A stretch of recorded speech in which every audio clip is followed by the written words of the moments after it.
اعوذ باللہ من الشیطان الرجیم بسم اللہ الرحمن الرحیم۔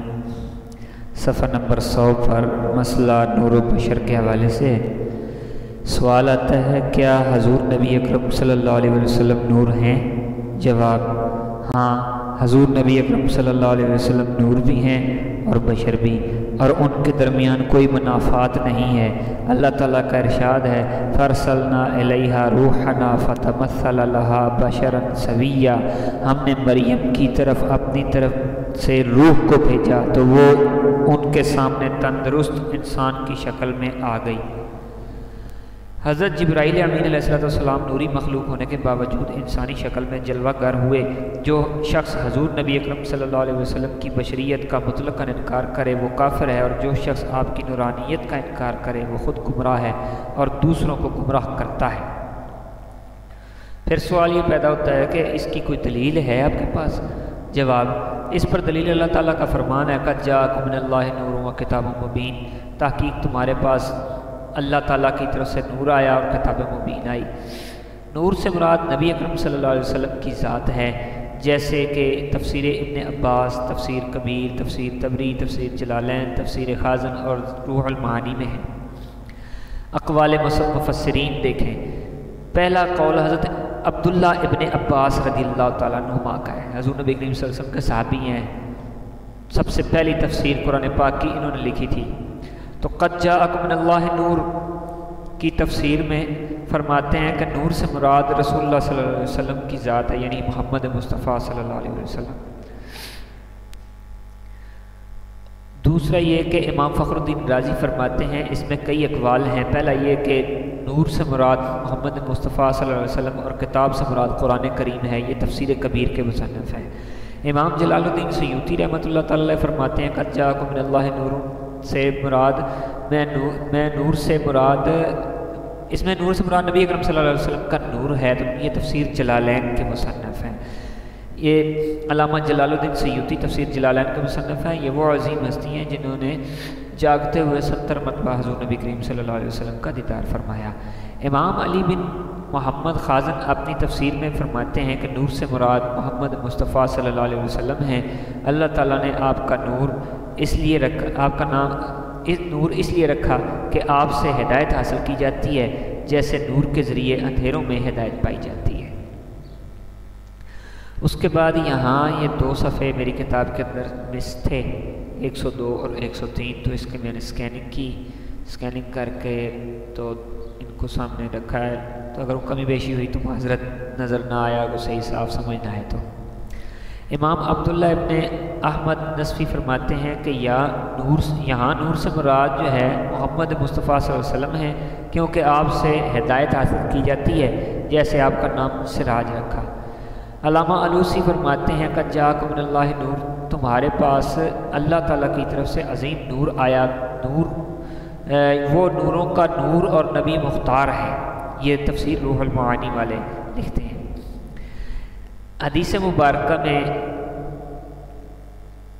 سیدی علامہ عبدالغنی نابلسی رحمۃ اللہ تعالی فرماتے ہیں ہر چیز نبی اکرم صلی اللہ علیہ وسلم کے نور سے پیدا کی گئی، جس طرح کہ اس بارے میں حدیث صحیح وارد ہے۔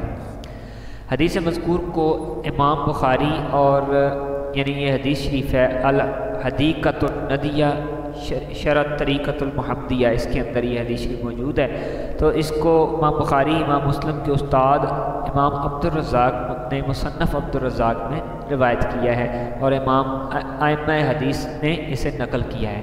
تو اب یہ حدیث پاک امام عبدالرزاق نے لکھی جو امام بخاری کے بھی استاد تھے۔ میں پہلے پیچھے بیان کر چکا ہوں کہ پچھلوں کی بھی کتابیں جو ہے وہ معنی رکھتی ہیں۔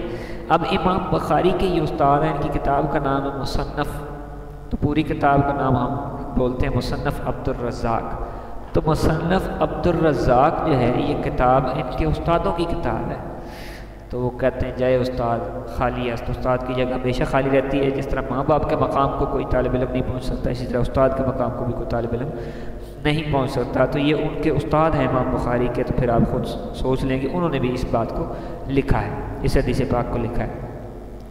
امام بیہقی نے اس حدیث کو دلائل النبوہ میں روایت کیا۔ علامہ زرقانی فرماتے ہیں اس حدیث کو امام بہقی نے کسی قدر مختلف الفاظ سے روایت کیا ہے۔ علامہ نظام الدین حسن نیشاپوری اس آیہ کریمہ کی تفسیر میں فرماتے ہیں کہ جس طرح نبی اکرم صلی اللہ علیہ وسلم نے فرمایا اول ما خلق اللہ نوری، سب سے پہلے اللہ تعالیٰ نے میرے نور کو پیدا فرمایا، یہ غرائب القرآن کے مصنف ہیں۔ علامہ ابو الحسن بن عبداللہ البکری فرماتے ہیں حضرت علی المرتضیٰ رضی اللہ تعالیٰ عنہ نے فرمایا اللہ تعالیٰ موجود تھا اور کوئی چیز ان کے ساتھ موجود نہ تھی۔ اللہ تعالیٰ نے پانی، عرش، کرسی، لو، قلم، جنت، ناز، حجاب اور بادل اور حضرت آدم و حوا علیہ السلام کے پیدا کرنے سے 4000 سال پہلے اپنے حبیب کریم صلی اللہ علیہ وسلم کے نور کو پیدا فرمایا۔ آگے امام ربانی مجدد الفسانی رحمۃ اللہ تعالیٰ شیخ احمد سرہندی رحمۃ اللہ تعالیٰ فرماتے ہیں نبی اکرم صلی اللہ علیہ وسلم نے فرمایا ہم اللہ تعالیٰ کے نور سے پیدا کیے گئے اور مومن ہمارے نور سے پیدا کیے گئے، بس ضروری بات ہے کہ نبی اکرم صلی اللہ علیہ وسلم اللہ تعالیٰ اور تمام حقائق کے درمیان واسطہ ہیں، اور یہ ناممکن ہے کہ کوئی شخص آپ کے واسطے کے بغیر مطلوب تک پہنچے۔ یہ مجدد الفسانی رحمۃ اللہ تعالیٰ علیہ، ان کے بارے میں تھوڑا سا بتا دوں، یہ بہت بڑے ولی کامل ہیں۔ ان کو الفسانی، شیخ احمد سرہندی ان کا اصل نام ہے، مجدد الفسانی، یہ مجددی لوگ جو ہیں انہی کے سلسلے سے یہ سلسلہ انہی سے چلا ہے مجددی ہونا۔ تو الفسانی یعنی 2000 سال کے بعد کا جو ہے وہ 2000 سال والا یعنی دوسرے سال والا مجدد۔ پہلے مجدد حضور نبی کریم صلی اللہ علیہ وسلم ہیں جنہوں نے دین کی تجدید کی۔ آقا کریم علیہ السلام کا فرمان ہے کہ ہر 1000 سال کے بعد ایک مجدد آئے گا جو میرے دین کو زندہ کرے گا، تو یہ وہی مجدد ہیں 1000 سال کے بعد آنے والے، کیونکہ اس دور میں اکبر بادشاہ ہندوستان کے اندر اکبر بادشاہ نے جو ہے وہ دین الہی کے نام سے ایک دین پیدا کیا جس میں سارے مذہب سارے مکس کر کے کھچڑی پکا دی تھی۔ ہندو مذہب بھی، اس میں ہندو مذہب کے عقائد بھی تھے، مسلمانوں کے چاند عقیدے بھی تھے اور برائے نام ہی تھے، تو اس دین کا نام دین الہی کے نام سے رکھا، اور وہ کہتا تھا کہ سارے اس دین کو قبول کرو، ڈنڈے سوٹے سے قبول کرواتا تھا۔ بہت سارے لوگ خاموشی سے بس جان بچانے کے لیے ہاں کر دیتے تھے، لیکن ہر ایک کی نظر جو ہے مجدد الفسانی رحمۃ اللہ تعالیٰ علیہ کی طرف تھی۔ تو یہ وہ عظیم ہستی ہیں کہ انہوں نے کھڑے ہو کر اس کے سامنے ڈٹ کر کہا کہ میں تیرے دین کو نہیں مانتا، یہاں تک کہ اس نے کہا کہ اپنے آپ کو سجدہ کرنا بھی اس نے حلال کیا کہ بادشاہ کو سجدہ کیا جائے گا، وہ اپنے آپ کو سجدہ کرواتا تھا، تو آپ اس کے سامنے سجدہ نہیں کرتے تھے۔ تو یہاں تک کہ اس نے بڑی زبردستی کوششیں کی، بہت ساری مختلف کوششیں کی، کہ ایک وقت ہے اس نے ایسے کمرہ بنوایا، کمرے کے اندر آپ کو دعوت دی، کمرہ اس نے بنوایا، کمرے کے آگے کھڑکی رکھی، دروازہ تھا ہی نہیں، اور کھڑکی کے آگے جو ہے چرپائی ڈال کے بیٹھ گیا، کہا کہ اگر یہ اس کے اندر سے داخل ہوگا، سر نیچے جھکا کر ہی آئے گا، تو میں یہ سمجھ لوں گا کہ مجھے سجدہ ہوگا، میں لوگوں کو کہوں گا مجھے سجدہ کر دیا اس نے۔ امام یہ مجدد الفسانی رحمۃ اللہ تعالیٰ علیہ جب وہاں گئے، دیکھا تو کمرے کی کنڈیشن دیکھی، پتہ چل گیا کہ وہ سامنے بیٹھا۔ آپ نے سب سے پہلے ٹانگیں اندر داخل کی کہ میں تجھے ٹانگیں ہی کروں گا، تیرے آگے سر نہیں جھکاؤں گا، تو ٹانگوں کے قابل ہی ہے کہ تیری طرف ٹانگیں کی جائیں۔ پھر ہٹے کٹے پہلوان بلائے، آپ کو دربار میں اپنے بلایا گیا، زنجیروں سے باندھ کر جکڑ کر لایا گیا اور کہا کہ مجھے سجدہ کرو، میرے آگے سر جھکا دو۔ آپ نے فرمایا سر بھی نہیں جھکاؤں گا۔ انہوں نے کہا سجدہ نہ کر لیکن سر جھکا دے، آپ نے فرمایا سر بھی نہیں جھکاؤں گا۔ یہاں تک کہ بڑے بڑے ہٹے کٹے پہلوانوں کا آگے پکڑ کر ان کے سر کو گردن سے پکڑ کر ان کا سر میرے سامنے جھکایا جائے۔ وہ لوگ ہٹے کٹے پہلوان آ گئے اور پورا زور لگا دیا سر کو جھکانے کے لیے۔ آپ نے بھی گردن کو اکڑا لیا۔ آپ نے فرمایا گردن کٹ سکتی ہے، ٹوٹ سکتی ہے، لیکن یہ رب کے سوا کسی کے آگے جھک نہیں سکتی۔ تو آپ کے آنکھوں سے اور کان اور ناک سے خون جاری ہو گیا، اتنا زور لگایا آپ نے۔ پہلوانوں نے زور لگایا اور آپ نے بھی ان کے دفاع میں سر نہ جھکانے پر اتنا زور لگایا کہ آپ کی آنکھیں بھی خون آلود ہو گئیں، آپ کے کان اور ناک سے خون بہنے لگ گیا۔ اللہ پاک کروڑوں رحمت نازل فرمائے، کروٹ کروٹ جنت نصیب فرمائے، اور ان کے صدقے ہم پر بھی کرم فرمائے۔ آپ نے بھی یہی فرمایا کہ آقا کریم علیہ السلام نور ہیں۔ مجدد الفسانی رحمۃ اللہ تعالیٰ نے فرمایا کہ آقا کریم علیہ السلام نور ہیں جو اللہ اور اس کی مخلوق کے درمیان واسطہ ہے۔ اس کے بعد امام عبد الوہاب شعرانی رحمۃ اللہ تعالی علیہ فرماتے ہیں، وہ بھی یہی فرماتے ہیں۔ سوال، ایک حدیث میں آیا ہے کہ سب سے پہلے اللہ تعالیٰ نے میرا نور پیدا فرمایا، اور ایک روایت میں ہے کہ اللہ تعالیٰ نے سب سے پہلے عقل کو پیدا فرمایا، ان کے درمیان کس طرح تطبیق دی جائے گی؟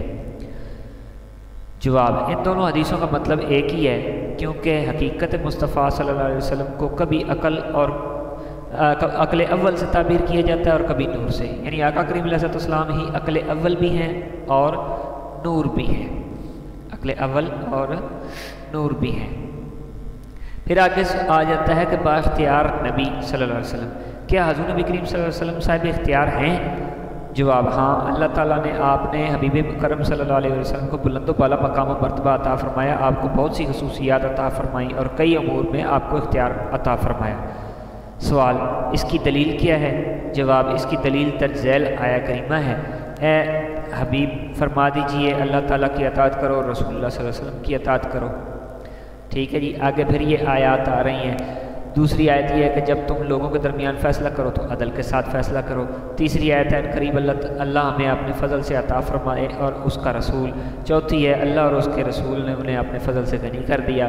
پانچویں ہے اور کسی ایماندار مرد اور عورت کو یہ حق نہیں کہ جب اللہ اور اس کے رسول کسی کام کا فیصلہ کر دیں تو ان کے لیے اپنے اس کام میں کچھ اختیار نہیں ہے۔ چھٹا یہ ہے کہ نبی امی ان کے لیے پاکیزہ چیزیں حلال کرتے ہیں اور ناپاک چیزیں ان پر حرام کرتے ہیں۔ ساتویں آیت یہ ہے کہ حضرت جبرائیل امین علیہ السلام نے حضرت مریم رضی اللہ تعالیٰ عنہ کو فرمایا لَأَحَبَ لَكِ غُلَامًا زَكِيًّا، تاکہ میں آپ کو پاکیزہ بچہ دوں۔ یہ آیات مبارکہ کے اندر واضح طور پر لکھا ہے کہ واضح طور پر یہ آیات اشارہ کرتی ہیں کہ آقا کریم علیہ السلام کو اللہ پاک نے اختیار دیا ہے۔ پھر وہ کہتے ہیں احادیث مبارکہ سے آپ کے پاس کوئی دلیل ہے؟ تو ہم کہتے ہیں ہاں، احادیث مبارکہ سے بھی ہمارے پاس دلائل موجود ہیں، وہ انشاءاللہ عزیز اگلے کلپ میں بیان ہوں گے۔